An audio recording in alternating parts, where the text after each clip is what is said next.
अस्सलाम वालेकुम एवरीवन, कैसे हैं आप सब लोग। उम्मीद है कि आप सब लोग ठीक होंगे, जहाँ होंगे खैरियत से होंगे। आज की वीडियो का करते हैं आगाज़। Today our topic of discussion is power of president. और आज के जो लेक्चर सीरीज़ है उसका पर्पज़ ये है कि हम इसे एग्ज़ाम पॉइंट ऑफ व्यू के लिहाज से और लॉन्ग क्वेश्चन के तौर पर जो है वो रेडी करेंगे या प्रेजेंट करूँगी मैं आपको, कि अगर ये आपको पेपर के अंदर लॉन्ग क्वेश्चन के तौर पर आ जाता है कि पावर ऑफ प्रेसिडेंट का, तो फिर आपने उसको किस तरह से प्रेजेंट करना है पेपर के अंदर और किस तरह से डिस्क्राइब करना है। तो सबसे पहले तो आपको पता होना चाहिए कि हम कुछ हाइडिंग्स इसके अंदर ऐड करेंगे जो इसकी लेंथ को एक्सटेंड करेंगी लॉन्ग क्वेश्चन के तौर पर, और साथ में एक अच्छा इंप्रेशन देगा जब हम कुछ प्रेसिडेंट के बारे में कुछ और भी डिस्कस कर बताएंगे कुछ मेन अहम इम्पॉर्टेंट बातें। तो फिर हम उनकी पावर्स को भी डिस्कस कर लेंगे। तो सबसे पहली चीज़ जो पहली हाइडिंग हम ऐड करेंगे वो है जी कॉन्स्टिट्यूशनल पोजीशन ऑफ प्रेसिडेंट। तो वो कहता है कि president is only a constitutional head and the second is the president shell act in accordance with the advice of prime minister. ये कॉन्स्टिट्यूशनल हेड ज़रूर है, लेकिन ये एक्ट किसकी एडवाइस पे करता है? प्राइम मिनिस्टर की एडवाइस पे करता है। ये थी जी इसकी कॉन्स्टिट्यूशनल पोजीशन। ऑब्वियसली अब हम पावर को डिस्कस कर रहे हैं, पावर्स ऑफ प्रेसिडेंट, तो हमें पता होना चाहिए कि कितने मोड्स में ये एक्सरसाइज करता है अपनी पावर को। तो वो दो मोड्स हैं। सबसे पहले हमने जो पहले भी डिस्कस कर लिया कॉन्स्टिट्यूशनल पोजीशन के अंदर कि जी on the advice of prime minister, और the second mode is by his own discretion, यानी कि अपने तौर पर भी ये एक्ट कर सकता है, लेकिन ये act on the advice of prime minister. ठीक है, अब हम अगला डिस्कस कर लेते हैं जी इसकी क्वालिफिकेशन को। क्वालिफिकेशन ऑफ प्रेसिडेंट में कि जी he must be a Muslim, must be a citizen of Pakistan, not less than 45 year, और should be major, should not be insane, should not hold any office of profit। तो इसके duration की बात कर लेते हैं कि कितनी देर के लिए ऑफिस को जो है वो होल्ड करता है। तो टर्म ऑफ ऑफिस जो है वो 5 इयर्स है। ये तो जी इम्पॉर्टेंट चीज़ें थी एग्ज़ाम पॉइंट ऑफ व्यू के लिहाज से कि अगर आपको प्रेसिडेंट का कोई क्वेश्चन आ जाता है, उसकी पावर्स का आ जाता है, इलेक्शंस का आ जाता है, इम्पीचमेंट का आ जाता है, तो आप पहले ये 4-5 हाइडिंग्स को डिस्कस करेंगे ताकि एक्चुअली में प्रेसिडेंट की कॉन्स्टिट्यूशनल पोजीशन का पता लग जाए, उसकी मोड ऑफ एक्सरसाइजिंग पावर का पता चल जाए, उसकी क्वालिफिकेशन का पता चल जाए, उसके टर्म ऑफ ऑफिस का पता चल जाए।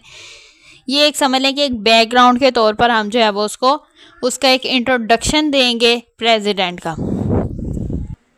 और इंशाल्लाह ये सब चीज़ों को जो मैंने पहले डिस्कस की हैं, यानी कि उसके अब पावर वाला अब हम कवर कर रहे हैं, तो इंशाल्लाह नेक्स्ट वीडियो के अंदर हम इलेक्शन वाला और उससे इंशाल्लाह नेक्स्ट वाली में हम इम्पीचमेंट के प्रोसीजर वाला भी डिस्कस करेंगे। तो अब हम चलते हैं अपने एक्चुअल टॉपिक की तरफ, which is the power of president. तो अब हमें पता है कि लेजिस्लेटिव पावर्स होती हैं इसके पास, एग्जेक्टिव पावर होती हैं, मिलिट्री पावर्स होती हैं, जुडिशियल पावर्स होती हैं और फॉरेन पावर्स होती हैं।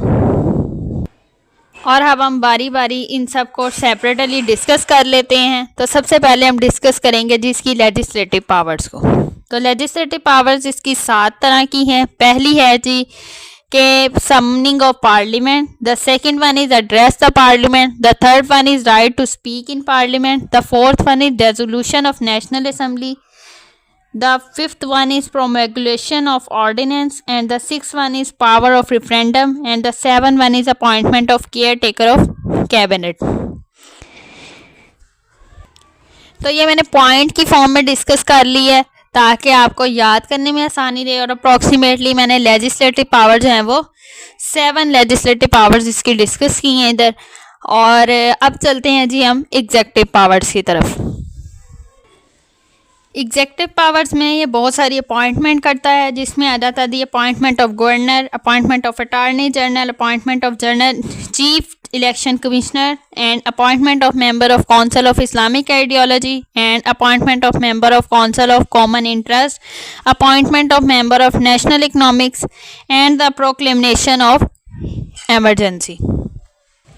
These all are the executive powers. Now come toward the military powers. Military powers में आ जाता है जी declaration of war, settlement of peace, appointment of chief of army staff, and the last one is send army to other country. ये थी जी इसकी military powers.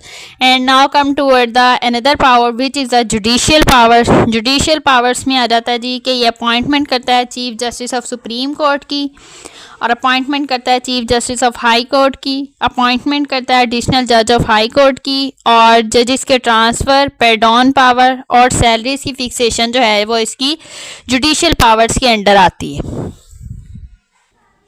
Now come toward the another power which is a foreign power, and the last power which is the settlement of matter, appointment of ambassador and appointment of representative in United state. ये थी जी इसकी powers. वैसे ये all in all powers वाला हिसाब भी है. अगर हम इसकी सब की सब सेपरेटली पावर्स को देखें तो काम तो ये सब खुद ही कर रहा है, लेकिन ये किसकी एडवाइस पे कर रहा है? ये प्राइम मिनिस्टर की एडवाइस पर कर रहा है. इंशाल्लाह नेक्स्ट वीडियो के अंदर हम इसके इलेक्शन और प्रोसीजर और इम्पीचमेंट के प्रोसीजर को डिस्कस करेंगे, और इससे रिलेटेड यानी कि अगर कोई और भी इंफॉर्मेशन होगी तो इंशाल्लाह नेक्स्ट वीडियो में मैं आपके साथ ज़रूर शेयर करूँगी. Thanks for watching. Do subscribe my channel and share this video with your friends and followers, and press the bell icon for the latest video, and do comment for your desire video.